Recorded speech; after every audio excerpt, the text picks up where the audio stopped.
Welcome to Fairy Tale Access, where the head fairy's quest is to prove that fairy tales do exist in actual time rather than once upon a time.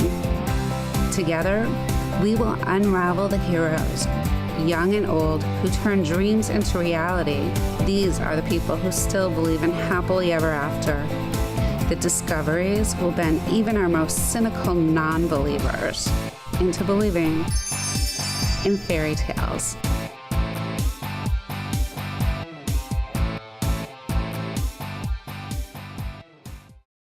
Hi, welcome to Fairy Tale Access. Today, my guest is author, radio host, all-around great guy, Ron Shaw, who is the author of the Yellow Bus Boys series, and it's amazing.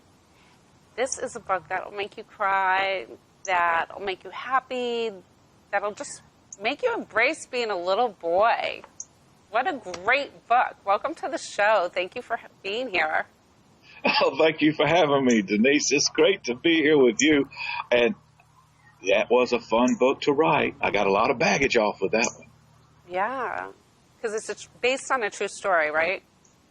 I'll tell you, a good 95% or more of that book is true, yeah. Wow. We did those things in there. Everything that's in there, we did.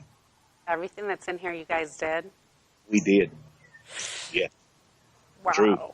So, right now you're sitting in your backyard, right outside of Stone Mountain, Georgia? Right. Metro Atlanta, bedroom community of Atlanta. Nice, beautiful day. Yes, it is. It's gorgeous. A little bit windy, but it's beautiful. The birds are singing. I love to listen to the wind through the pines. I love it. That's great. And that's a little ways away from where you grew up in Atlanta, right? Right. It's about 24 miles from Atlanta. Yeah. Wow.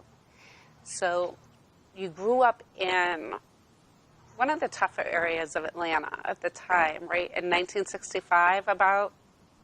Is that what Yeah. And all of my young life, we moved around in some of the worst areas in the city back then, and we ended up in a couple of the government housing projects in the process. We moved a lot. I think I went to last count to around 11 different elementary schools. Wow. Yeah, we moved around a lot. We were thrown out a lot. So tell us about the program that the Yellow Bus Boys, what group was that through? Back in the early 60s, in Atlanta, and the Boys Clubs of America, and we had boys clubs all over Atlanta, and I was a member of them, and in the projects they had boys clubs around to help youth in peril. And they had a program where they said, look, we got to help these kids. We got to keep them out of juvenile. We got to keep them out of out of the police cars, and keep them out of the morgue even. They're dying too young, and they're going to jail too young. So they said, what can we do? So the community leaders got together in conjunction with the Boys Clubs of America and McDonald's Hamburgers and the Lions Club. So the Lions Club of Atlanta, McDonald's of Atlanta area, and the Warren Memorial Boys Club in Southeast Atlanta, the one that was my home boys club, they said, well, if we keep them in school, they can't help but succeed. So, for perfect attendance, starting in the 6th grade through the 12th grade, high school, grammar school back then, we'll give them a 10-day free vacation every summer if they have perfect attendance for that year and pass to the next grade. Well, they put the pass to the next grade in, which, we had to figure that one out. What an incentive. You guys got to go to Florida, you got to go to Canada. And along the way, you had amazing adventures. You guys camped out at different places. You had all these boys that you met. And what I found amazing, it really helps. I think it's a great book for mothers. I think it's a great book for anybody who wants to understand what young boys go through as they're coming of age. Because the empathy, the ability to forgive that boys have over girls, because the things that happen to you on that bus trip, there's no way that most girls would get over some of it, especially some of the things that happen in the back of the bus. And, as a mom reading it, you're like, oh, that's horrible. And you're so angry. And then you're mad because the people in back of the bus aren't stopping the bus to tell them what's going on. And you're like, how did the two people in the front of the bus miss this? And then you think about those old-fashioned buses and how they, went up a step. So they probably couldn't really see to the back of the bus at the time. But it was an amazing adventure. And, you and the other little boy, I forgot his name, but the youngest boy who was really fragile, how you guys faced death off in a storm, just that whole coming of age and realizing how short life was and the choices that you could make going forward. It's a book that, it brought me to tears so many times with your highs and lows along that trip. All my amazing. books, I do that. Everything I write, I try to do that. I try to carry people on a roller coaster of emotions. I want you to feel those peaks and those valleys. I want you to feel so bad and so good in the next sentence. And I'll give you that scene you described on that boardwalk with the hurricane coming in, tropical storm, and me and Billy holding on to that cable, and that howling wind and that rain. It was horrible. That really happened. But there was only one boy doing it. Really? Yeah. That's so scary. Yeah. It was me. It was you? Yeah. Yeah. Oh. See, I'm going to cry again. It's true. It's true. So, and the way that you wrap up the end of the book, you describe all of these adventures that these boys go through. And what's amazing is that at one point, boys and young people, they all play pranks on each other or they try to bully other kids. And in the 60s, that was a coming-of-age thing. And now, we're really against it. But at one point, there was a boy who cut your arm to the point where you were bleeding. Yes, and, yes. And the way that you were able to give him a look that made sure it didn't happen again, and he tried everything to get back on your good side. What I found amazing was just your ability, the boys' ability through all of these ups and downs to just forgive each other and move on. And the fact that you guys remain friends throughout your lives. To this day. All of us, Yeah, to this day. And, and I love the wrap-up where you showed what everybody's doing now, and that they all made it. They all made choices. It was really sad that Mike did actually leave home. He was really young. Yeah, he did. Yeah, he was a young teenager. He was about 16. He left. We lived in a housing project right downtown Atlanta called the Capitol Homes, and it's all in the book. I write about it in every book I write if I get a chance to. I loved it there, on welfare and government food and things like that. And literally, our backyard was the city of Atlanta. And we had a ball. We loved it. But Mike did. He decided that he wanted to go live with our maternal grandparents because he just couldn't take poverty. He couldn't take being poor. I don't blame him. I say that in my books, and I mean it with my heart. I don't blame him. Now you're going to get me crying. Yeah. I want to go, too. Well, you But I had guys to stay with my mother. But you all made your choices. I mean, and you became a police officer. Yes, I did. In the city of Atlanta. In 73, I was at Mercer University my second year, and in the summer, holidays and stuff and breaks, I met my future wife, Donna. She went to a high school, one of our rival schools, not far from where I lived, with my grandmother at times, near the Atlanta Federal Pen, as a matter of fact, a block or two from it.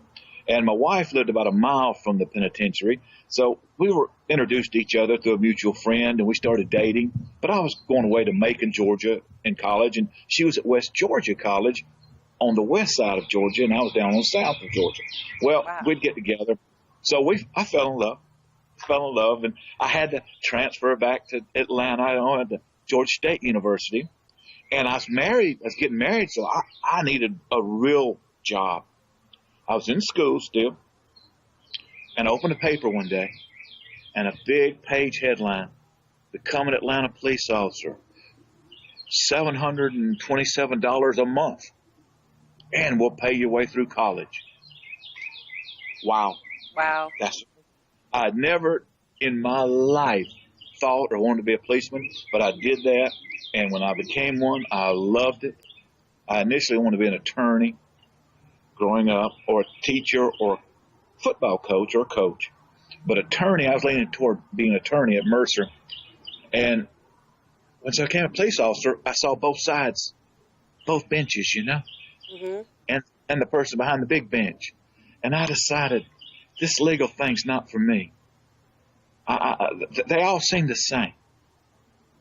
And there's a right and wrong, And a police officer, you develop that strong sense of right and wrong. And when I was growing up, you read about it in my books. My pop always told me, what's right and wrong, son? He'd tell you. If it's not right, he'll tell you it's not right. And I love writing about my grandparents. He wasn't my real grandfather. He married my grandmother, my mother's mother, when my mother was about 3 years old. Wow. So he wasn't really a blood grandfather, but he was to me. Yeah, he was a wonderful influence. He's a great man. Yeah, he's a great guy. He was a great guy. I talk to him often. He's been gone since, I think, 67 or 68. I forget which. Wow, that must have been a huge loss. Yeah, for the Blue Bus book, the Yellow Bus Boys Go Blue, Canada Bound. Mm-hmm. Yeah, he had recently passed away when that one takes place. So that's sad. Another sad part about it. Yeah, that was but a now, little bumpier ride. Oh yeah, that was because we're high school boys then. Oh, yeah. We're really coming of age. But the thing you're talking about, I like to go in that because I won't say this is a book about bullying, because back in those days, in the 60s and early, of course, there was a coming of age process, and there was an acceptance way you had to do it. You had to be accepted by the clan, if you want to call it that, the older boys, and that's manifested itself in all kinds of things, sports, and everything you did. But on that Yellow Bus Boys trip, when I was in the 6th grade, the chaperones were 4 high school boys, and the oldest one's the one who did the cutting on my arm. And yes, he felt very bad about it. That was bullying beyond the pale, so to speak, yes. But back in those days, it was just a maturation process. You went from boy to a man, and you had to be able to take it, not give it. I never bullied anybody I won't. I wouldn't do that. Now, I'd have fun with them, cut up, play, joke, whatever. But yeah, that's what it was about. You had to take it. Yeah. And it was amazing that you could forgive him and still be friends with him all these years. Yeah. Oh, yeah. Yeah. Oh, yeah. The fishing trip. You read now. He's been a friend of mine. In fact, this land I'm on, when we bought this tract of land, he's the surveyor who did the surveying for me. Wow. Richard Luke. He's a surveyor. Yeah. Beautiful job. It looks great over there. Yeah. Oh, a lot of trees. Too many trees. They fall all the time. That's great. So now how did you get into being an English major in literacy? Well, yeah, at Mercer, always liked English in high school. At Roosevelt High in Atlanta, it's now it's on the historic register now. It's a condo and apartment complex. The building still there is beautiful. Right at Grant Park, which Grant Park was the first subdivision of Atlanta. Mm-hmm. The land was donated by a wealthy Atlantan, and they had a whole bunch of Victorian homes around it. And that's where the cyclorama used to be, but it's not now. They've moved it. It's moving to the Historic Society up in Buckhead to the north, Atlanta Park. But anyway, the high school that I went to, it was great. And all those boys went there, everything we did. It was a fantastic way to live. I enjoyed it. I loved every minute of it. So, and the question was, how did I become what? What was the question again? I just forgot. You just reminded me, though. I mean, a lot of the book, though, I think it's great for kids now because, that's about English literature. English literature, right. English literature. Well, at Mercer, my first roommate at Mercer was Richard Russell. He's in the books, the second book, the Blue Bus Boys. He didn't go on that first trip. But he grew up in Capitol Homes with me. Richard Russell did. Brilliant fella. I mean, 4 point whatever average. He's from the ghetto, and the boy was brilliant, Denise. He had a mind like you would not believe. And he was my roommate first at Mercer. Then he got another roommate in the second quarter. We got another roommate. My roommate then was a prominent attorney in Savannah. He was the son of a prominent attorney in Savannah, Georgia. And the father came on the orientation days and took us out to dinner to a big steak restaurant. And he actually ran for mayor of Savannah back in the day. And Savannah's a pretty large city in Georgia. Well, anyway, at dinner that night, having a steak, his dad told his son, he said, son, now you're majoring in history. He said, Ron, what do you want to do? Ronnie, they call me Ronnie. Ronnie, what do you want to do? I said, I'm thinking about becoming an attorney maybe. He said, well, that's good. That's where I went to law school at Mercer University. That's where I met John's mother, Mercer University. He said, now John's taking history. The two subjects you take, if you want to be an attorney, English literature, history, in that order. English literature is the best because it trains your mind to read, to study, to research, how to write, how to present. When that's all you'll see what I'm saying. So take one of those two. So I chose English lit because I loved it in high school. Because at Roosevelt, I had an English teacher. When I was a young boy, 8 or 9, everybody knew our condition pretty much to a degree, but not to the degree I write about. I have people who've known me all my life call me up crying, Ron, I never knew this. I know you did. I never knew this. I know.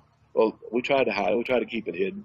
But anyway, I had an English teacher tell me to my face one day, after school, she said, you'll never amount to anything.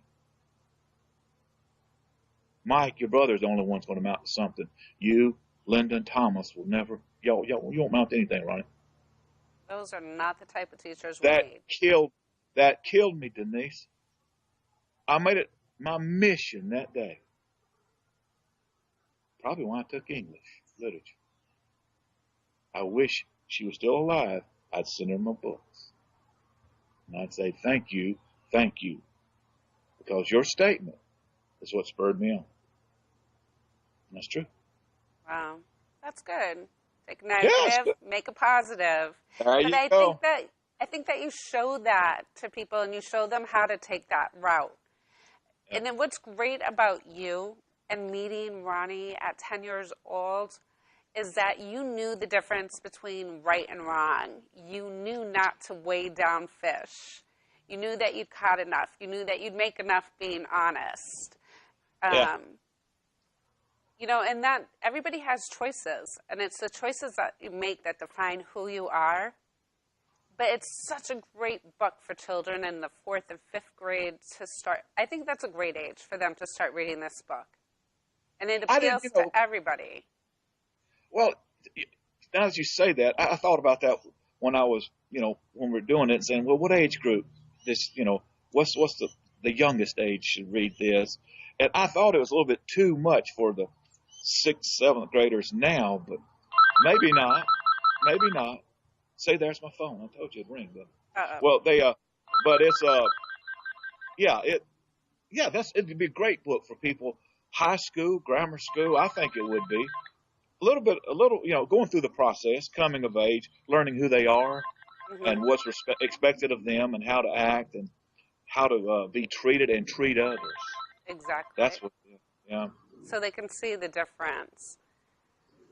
So what were some of your other hobbies growing up?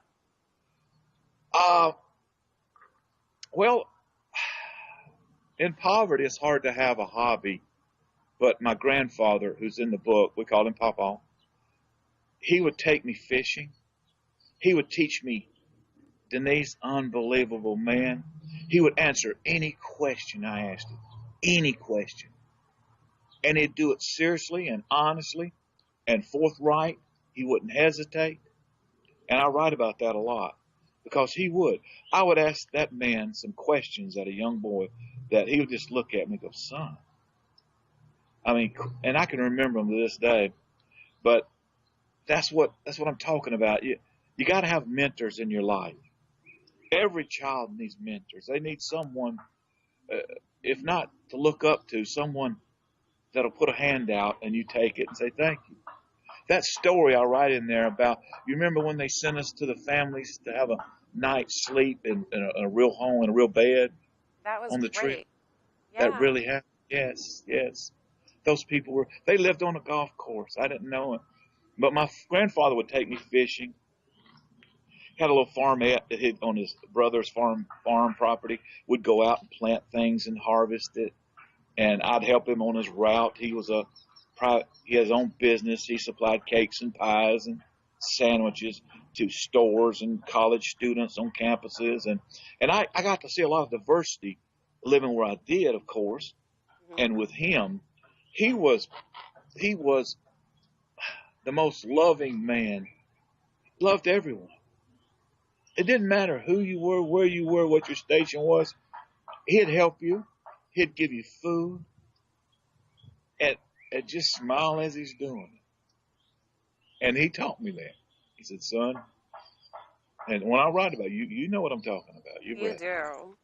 It's true. He did. Yeah, and he just did such a great job because you turned out really well, and in your Well, some where you would are disagree with now. you.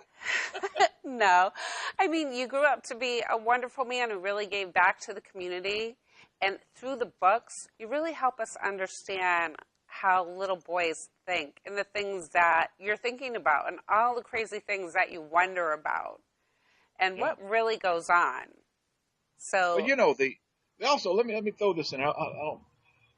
As a mentor, now McDonald's every day on every trip I went on. I went from the 6th to the 12th grade every summer, and I also went as a chaperone on some of the grammar school trips, but we didn't haze them. We didn't. I wouldn't allow it. We wasn't doing that. We started a new thing. We helped them and did what we're supposed to do. And thank you for my 4 chaperones. The first one, they showed me the light there. Don't harass the kids. Well, anyway, they T.J. Ransboff. He's director of War Memorial Boys Club. God rest his soul. Lovely man. I worked at the Boys Club some when I was a teenager in high school mhm. with the kids. I had a little group of 6 and 7, 8-year-olds. They were my little group, like little ducklings. We'd go everywhere, do everything with them. But anyway, TJ was a great guy also, and he reminded me a lot of my grandfather. And TJ just did things because he wanted to help people. His Boys Club, when the newest one and the older one, they were in the poverty areas of Atlanta. So he knew what we were facing. And he was like a second father to my grandfather, to me. Wow. And when I was a policeman, I write the story in the back. And I was a policeman, a sergeant up in north side of Atlanta. Walked into a steak restaurant, and TJ's sitting there. I walk up, "Hello, TJ." "Hey, Ronnie, how you doing?" "Fine, TJ. Can I eat with you?" "Sure, son. Have a seat." We sat with me in a police uniform and him, an old man, and ate our dinner and just talked and talked and talked about all these stories. It was beautiful. That must have been great. Yeah, it was. He was really wonderful. I wish there were so many more TJs. Oh, me too. Me too. And that boys club still stands. The building does. It's right behind the building, Roosevelt High School, right down, just behind it. It's the building's still there, but it's like the regional director's offices now. But Oh, that's wow. Warm Memorial Boys Club. That's great. So, what's next for you? Well, I've been writing some poetry. I got a couple poetry books out. I'm going to do a photography book for my brother-in-law who provides photography for my poetry books. I've got a short story I'm going to write. I'm going to write a little Christmas thing. And I got another book I'm supposed to be writing for a lady. It's a nonfiction. She helped, well, she didn't help. She spearheaded passing the law in Georgia named after her dog who was poisoned, Oh, named Chief. And it's called Chief's Law in Georgia. And it's the antifreeze law where they have to put an agent in antifreeze so nothing living will even taste it. Because wow. did you know, Denise, nationally, now, I'm telling you, look this up. 6,000 children die every year nationally from ingesting antifreeze. Really? Have you That's ever heard that? Have you awful. ever heard that? Have you ever Yeah. read those stats? Look it up. It's Yeah. still going on too. And there's Still. only that last count. There were like 18 states who had adopted the that law to where they have to put a bittering agent, and I forgot the name of it, but I'm supposed to. I'll write. I'm in the process of writing her book. It's called. Her name's Becky Davis, and her her two dogs were poisoned. One of them died. The other one survived. Chief died, and it was a beautiful, beautiful dog. And it's going to be title's going to be My Frozen Heart, the Becky Davis story. Wow. And people need to realize that antifreeze, the states who haven't passed that, they try to push it through Congress, you know, Yeah. and it died. It died in committee. Can you believe that? I can't believe They that. So antifreeze has no taste to it, so people can children can not taste it. How do children get a hold of it? No, Does it? antifreeze is very sweet. That is the, you know, oh, this is a fun topic. The number one agent for poisoning for women around the world is antifreeze. Wow. That's true. Now, antifreeze is so sweet. It tastes really very sweet, and animals, of course, are attracted to it. In fact, they say dogs, their senses are so heightened, they'll literally gnaw through an antifreeze container just to get to the sweet liquid inside. And a child, a toddler, this is true fact too. You know, a little small car like a Hot Wheels or Matchbox, you know, a little Right. toy car. You can roll that car across antifreeze like on your driveway or someplace, Yeah. and if the child licks it off those tires, it's enough to kill a child. That's awful. Yes, it's true. Now, the agent they put in it by law, and like I said, you can look it up, but last I looked up, 18 or so states had approved the law. The states have. They forced the antifreeze industry to put a bittering agent in that supposedly even a fly won't taste. It's so bitter. Well, you would think that companies would be responsible enough to do that in the first place, not. Duh, duh, exactly. Now that's the reason why you haven't read the stat I told you about 6,000 children. That's not I'll even look that. counting the amount of that's not even counting the amount of children who are poisoned who survive by it every year. Wow. What are the results on that? Do they have any after effects? It destroys your kidneys. It destroys, and it's pretty quick. It crystallizes. It's a painful death. When animals get it, you can talk to a veterinarian. Any veterinarian will tell you about what the symptoms are and what it's like for an animal to die from poisoning from antifreeze. That must have been a hard book to write. Well, I'm in the process of it. It's nonfiction. I've got so many of my things in the works. I started in October 2013 writing first book, Seven Fish 3. Then Yellow Bus Boys came second, and then Transmutation, a cop book, came third, and then now I've got something like 20 something things out there. No. Yeah, yeah. It just snowballs. Wow. And So it yeah. gets easier to write after the first one? Well, the writing gets a little bit easier. The process during and afterwards does. The more you learn, the more you find that you've been doing things wrong.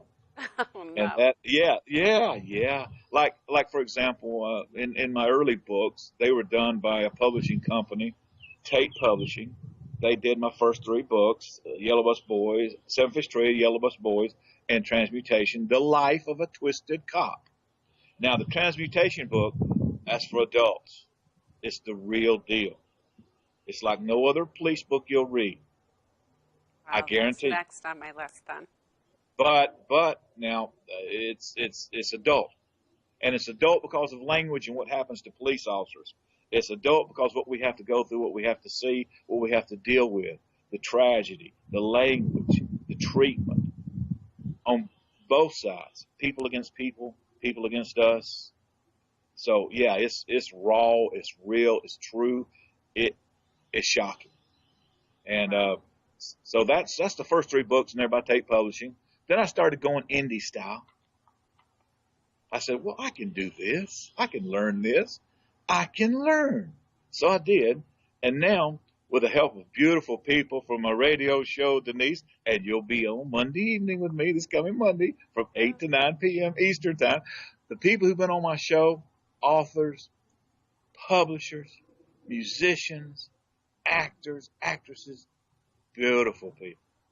They're You helpful really people. do have a lot going on everywhere. I love all my guests. Are fantastic. Every one of them. I love them. Well, hopefully, you'll come back and talk to us soon so we can find out more. And I can check out the transportation book and a couple of the others. The Oh, poetry now books are amazing. oh, thank you. Yeah, now transmutation. It's Oh, transmutation. transmutation. Mutation. It's more than transformation. I was transmuted. Transmuted? Wow. Transmuted. As I was growing up, and the boy, I could have gone that route we talked about. I could have been the one in juvenile, the one on the morgue slab, easily, every day. Trust me. Yeah. Yeah. So anyway, yeah. But I'd love to come back. Sorry I talk so much. No, that's okay. We loved having you. So, growing up, though, before we cut out, what was your favorite book of all time? Oh, my favorite of all time. I love any sci-fi when I was growing up. Doesn't matter. I mean, the whole category would be my favorite book. But then again, I loved Mark Twain. Hmm. I loved Huckleberry Finn, Tom Sawyer.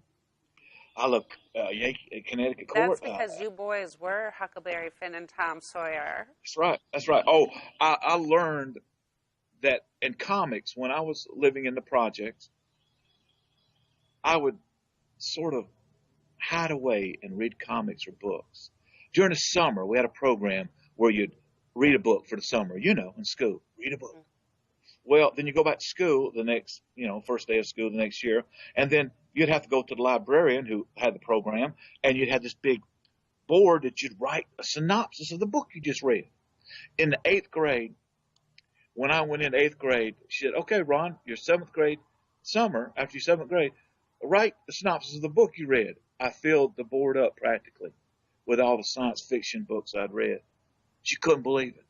Wow. "You read this many books this summer?" I said, "Yeah, comics too." So yeah, but Huckleberry Finn, had the name of Huckleberry Finn. I loved it. To this day, I do. But I love reading poetry. Do you know of Joel Chandler Harris? I loved reading his stuff too. Atlanta and the Wren's Nest is. I worked the zone where the Wren's Nest was in South West Atlanta, and that's where that Krispy Kreme is. I write about in the West End. Right down the street is the Wren's Nest. The winds. The Wren's Nest. Joel Chandler Harris. Song of the I South. think Atlanta is where I first ran into Krispy Kreme. And Right. actually, it's really good, but the name just kind of throws you off. Yeah, Like, is I this don't know. really where I want to go for coffee? Krispy Kreme. Yeah. What's I, good about the one you go to, you can watch the main one on Ponce de Leon and the one in the West End. You can watch them make the donuts. oh, You can really? sit there through the glass. Yeah, we can watch it go down the conveyor or the grease and the flip over, and then it gets coated with with the glaze and the sugar and powder and stuff. Yeah, you can sit there while you're having your donuts and coffee. A lot of police, I don't really care for them that much. Tell you the Hmm. truth. I'd go with my grandfather and I'd have hot chocolate. We'd go. He'd pick up donuts for his route. And I was a little boy. I'd go with him to Striker. Anytime I could, I'd go with him. Rain, sleet, snow, I didn't care. I was going to be there. If my grandmother didn't. Don't wake him up, Oh, Stubby. He doesn't need to go with us. You today. Don't wake him up. well, thank you so much for sharing so much of your story and your books with us. Well, thank you for having me. Oh, it's our pleasure. And I hope you come back soon. I will. Just tell me when. All right. I will. Okay. Have a great day. Thank you. You too. Enjoy that beautiful Georgia weather. Nice little breeze. Looks sweet. All right. All right. And folks, until next time, keep asking questions. The answers are out there. And if you want some great books to read, definitely The Yellow Bus Boys and probably anything that Mr. Shaw has written. He's got a really great style. We'll see you soon.